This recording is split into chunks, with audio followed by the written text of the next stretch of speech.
একটা কুয়োতে একটা ব্যাঙ থাকতো। সেই ব্যাঙ কুয়োটাকেই তার জগৎ বলে মনে করতো। একদিন সেই কুয়োর মধ্যে হঠাৎ সে দেখতে পেল যে একটা মাছ সাঁতার কেটে বেড়াচ্ছে। তখন সে মাছটাকে জিজ্ঞেস করলো যে, তুমি কোথা থেকে এসছো এই কুয়োর মধ্যে? তখন মাছটা বলল যে, আমি সমুদ্র থেকে এসেছি। তখন ব্যাঙটা মাছটাকে জিজ্ঞেস করলো যে, সমুদ্র কী জিনিস? তখন আমার এই কুয়োর মতো? তখন মাছটা বলল যে, না, হাজার হাজার কুয়ো সেই সমুদ্রের মধ্যে থাকতে পারে। সমুদ্র এত বিশাল, সেখানে অঢেল জলরাশি রয়েছে, সেখানে অনেক প্রাণী বাস করে সমুদ্রের জলের তলায়। শুনে তো ব্যাঙটা খুব অবাক হয়ে মাছটাকে বলল, তুমি আমাকে সমুদ্র দেখতে নিয়ে যাবে? তখন মাছটা বলল যে, হ্যাঁ, নিশ্চয়ই নিয়ে যাব, তুমি চলো আমার সাথে।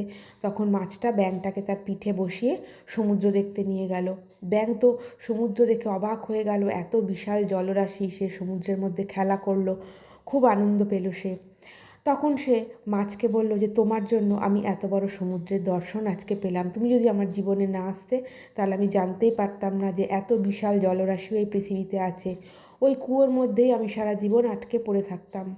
তাহলে এই গল্পটা থেকে কি বুঝতে পারলেন? যে আমাদের জীবনে যখন সুযোগ আসে, সেই সুযোগটাকে আমাদের নিতে হয়, নিজের কমফোর্ট জোন ছেড়ে বেরোতে হয়, নতুনকে জানার জন্য, নতুনকে আপন করে নেওয়ার জন্য। যখন সুযোগ আসবে তখন আপনি যদি সেই সুযোগটাকে না নিয়ে নিরাপদ কোনো কিছুর জন্য অপেক্ষা করে বসে থাকেন, সেটা আপনার জন্য ঠিক হবে না। আমাদের মধ্যে অধিকাংশ মানুষই আছে যে আমরা যেখান থেকে চিন্তা শুরু করি সেখানে এসেই আমাদের চিন্তা শেষ হয়ে যায়। যতক্ষণ না আপনি চিন্তার এই লক্ষণরেখাকে ডিঙোতে পারবেন, ততক্ষণ কিন্তু আপনার জীবনে কিছু হবে না।